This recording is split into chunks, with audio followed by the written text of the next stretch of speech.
नमस्कार दोस्तों, आप सभी का मैं स्वागत करता हूं मेरे YouTube चैनल पर जिसका नाम है HR धीरज कॉन्सेप्ट। तो दोस्तों, आज का जो हमारा वीडियो है वो वीडियो एक रिक्वेस्ट पर है। रिक्वेस्ट का मतलब हमारे एक सब्सक्राइबर ने हमें कमेंट किया है जिनका नाम है हेमलता सैनी जी। उन्होंने कमेंट किया है कि सर मुझे इस टॉपिक पर दिक्कत होती है तो मैं बच्चों को कैसे पढ़ाऊं। तो आज का टॉपिक हमारा यही है। तो दोस्तों, आप सभी का धन्यवाद मैं ज्ञापित करता हूं जिन्होंने हमें अच्छा मोटिवेशन दिया है या हमें ऐसे पॉजिटिव वेव्स दिए हैं। तो अगर आपको भी किसी टॉपिक पर अगर कोई दिक्कत होती है या परेशानी होती है या बच्चों को पढ़ाने में कहीं समस्या होती है तो आप भी हमें कमेंट कर सकते हैं और हम आने वाले वीडियो में आप ही के उसी टॉपिक पर वीडियो जरूर बनाएंगे। तो मैं हेमलता सैनी जी को फिर से धन्यवाद देना चाहूँगा जिन्होंने हमें इस टॉपिक को बनाने के लिए प्रेरित किया। तो आज का जो हमारा टॉपिक है दोस्तों वो है संयुक्त व्यंजन। क्या है? संयुक्त व्यंजन। संयुक्त व्यंजन। अब संयुक्त व्यंजन हमारी हिंदी वर्णमाला में कितने होते हैं? 4। कौन कौन से? श, त्र, ज और श्रेय। ठीक है, ये 4 संयुक्त व्यंजन होते हैं। अब दोस्तों, आप लोग कहेंगे कि सर इनको संयुक्त व्यंजन क्यों कहते हैं? संयुक्त व्यंजन तो क से लेकर है तक भी होते हैं। तो नहीं दोस्तों, उनको हम बोलते हैं क्या? व्यंजन। व्यंजन बोलते हैं क्योंकि उनमें केवल उन्हीं की ध्वनि सुनाई देती है, उन्हीं की आवाज आती है। जैसे हमने बोला क, तो क की ही आवाज आएगी। जबकि संयुक्त का मतलब होता है कि इनके अंदर एक वर्ण की नहीं, कितने वर्ण की आवाज आती है? 2 वर्ण की आवाज। जैसे मैंने लिखा श, तो श के अंदर जो 2 वर्ण है वो कौन कौन से हैं बच्चों?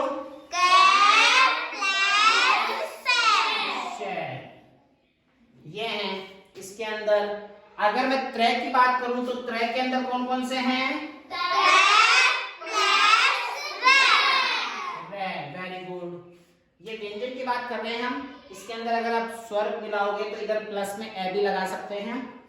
अब मैं बात करूंगा लास्ट वाले की, श्रेय की। तो इसके अंदर कौन से हैं? स प्लस रे।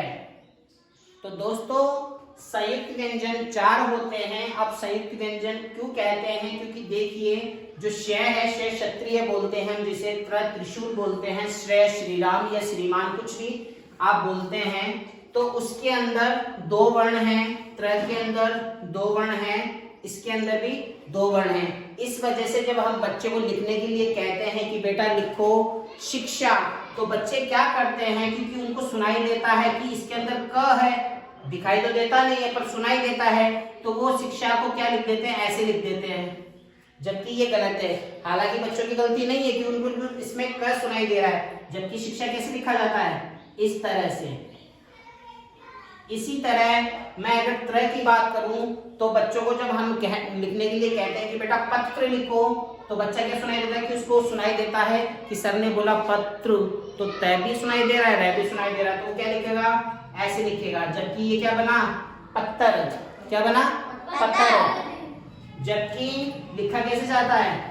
पत्र। ये सही है। हमने श्रेय की बात करी तो इसमें भी देखिए, बच्चों को जब हम बोलते हैं कि श्रेय लिखो तो बच्चा अगर कुछ लिखने की कोशिश करता है, जैसे मैंने बोला श्री राम लिखो, तो श्री करेगा तो कैसे करेगा? श्री राम। ऐसे ऐसे बच्चे कई बार लिख देते हैं क्योंकि उनको ध्वनि सुनाई दे रही कि स भी है और र भी है, जबकि लिखा कैसे जाएगा? श्री राम। अब दोस्तों, ये सारे संयुक्त व्यंजन है। क्यों है? मैंने बता ही दिया क्योंकि इन व्यंजनों के अंदर 2 वर्ण की ध्वनि सुनाई देने के कारण, 2 ध्वनि होने के कारण इन्हें संयुक्त व्यंजन बोलते हैं। अब जो सवाल है, हेमलता जी का जो सवाल था कि वो ये सवाल था, ये हेमलता जी ने ये पूछा था कि सर पहले हम इसे ज्ञ पढ़ते थे। बच्चों, हम इसे क्या पढ़ते हैं? ज्ञ। क्या पढ़ते हैं? ज्ञ पढ़ते हैं। पर दोस्तों, इसका उच्चारण ज्ञ बिल्कुल भी नहीं होता।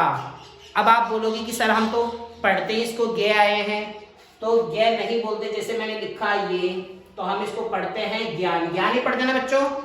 और जब हम इसके आगे वी लगा देंगे तो हम इसको विज्ञान ही पढ़ते हैं ना? विज्ञान ही पढ़ते हैं। पर विज्ञान सही नहीं है इसका उच्चारण। वो क्यों नहीं है? मैं आपको बताता हूं।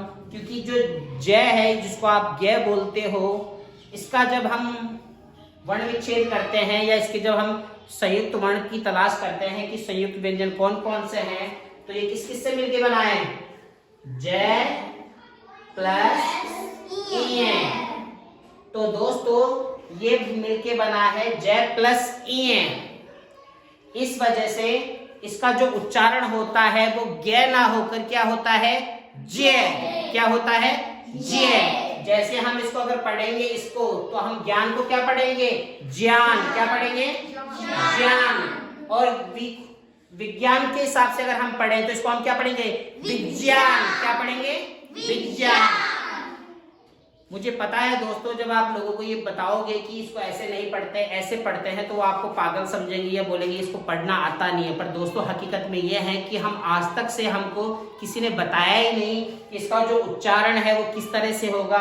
हम इसको आदिकाल से ही हम इसको ये बोलते आ रहे हैं गे गे गे गे, जबकि गे होता ही नहीं। आप खुद ये सोच के देखिए कि जब इसकी जो बनावट है या इसका जो बनने का तरीका है वो जय प्लस ई से बना है, तो इसके अंदर ध्वनि गे की कैसे सुनाई दे सकती है?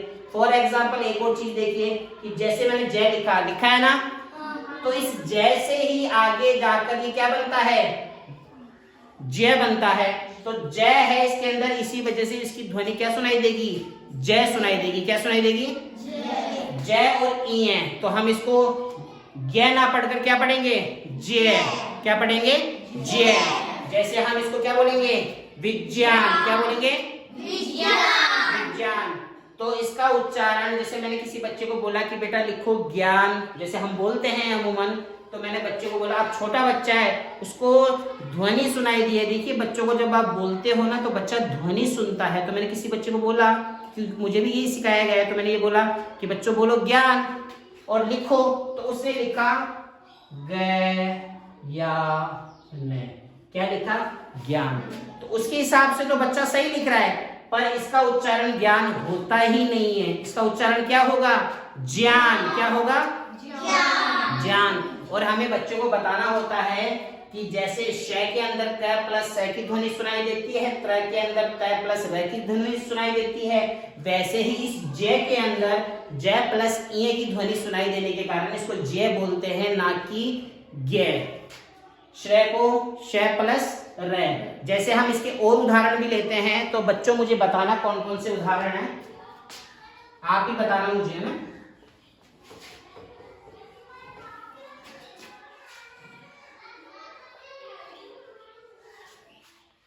हाँ, तो बच्चों एक एक उदाहरण बोलो। श्रीमान। नहीं बेटा, इसका आपने को इसी का लेना है, बोलो। टीचर। Very good. और बोलो। ज्ञानेंद्रिय। ज्ञानेंद्रिय और आज्ञा होता है बेटा। ज्ञानोदय।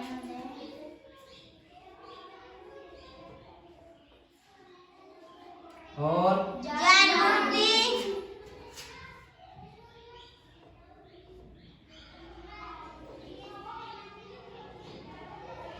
ज्ञानपीठ।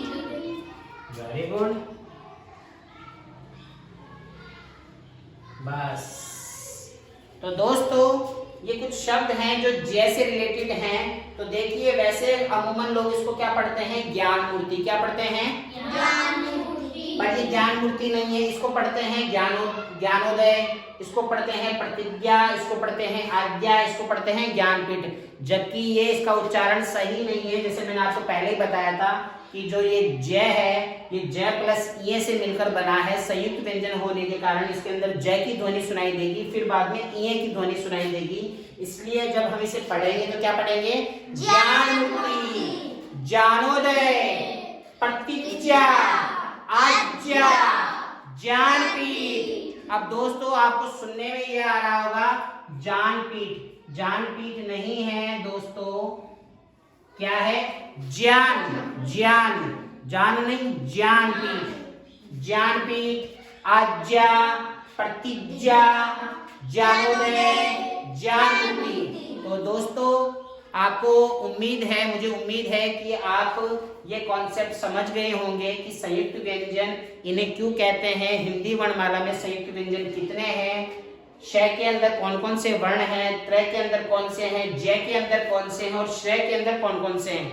हेमलता जी का सवाल था कि सर इसको हम ज बोलते थे, आजकल ज बोल रहे हैं, तो हेमलता जी बिल्कुल सही है। आम चाल बोलचाल की भाषा में इसको आज भी लोग ज ही बोलते हैं, चाहे वो भले ही कितने पढ़े लिखे हों, किसी भी पोस्ट पर हो, इसे यही बोला जाता है आम चाल बोलचाल की भाषा में, पर वास्तविकता में ये इसका सही उच्चारण नहीं है। आप खुद सोचिए, जब इसका जन्म है, इस संयुक्त व्यंजन का जन्म ज प्लस इ से हुआ है, तो ग की ध्वनि कहां से सुनाई दे सकती है, इसलिए इसका जो उच्चारण है वो ज होता है। प्रति ज्ञा आ ज्ञा ज्ञान पीठ ज्ञानोदय ज्ञान मूर्ति। तो हेमलता जी उम्मीद है कि आपको ये कॉन्सेप्ट समझ में आ गया होगा, तो आप अपने बच्चों को सही दिशा में, सही डायरेक्शन में ज्ञान दे सकती हैं, उनको समझा सकती हैं कि आगे से वो ये गलती ना करे, इसका सही उच्चारण करे। बच्चों को एक दो दिन बोलने में दिक्कत हो सकती है, जैसे हमारे स्कूल के बच्चों को भी हुई थी, पर अब वो इसको सही तरह से बोलते भी हैं, लिखते भी हैं और सही तरह से इसका उच्चारण भी करते हैं। तो आप भी अपने बच्चों को घर पे, स्कूल पे, जहाँ पे भी आपको मौका मिले, अपने बच्चों को, अपने आसपास के लोगों को इसका सही उच्चारण कराना सिखा सकते हैं। अगर हमारा वीडियो आपके लिए फायदेमंद रहा है, अच्छा लगा है, तो हमारे चैनल को लाइक कीजिए, सब्सक्राइब कीजिए और अपने दोस्तों में क्या कीजिए, शेयर कीजिए। तो जय हिंद।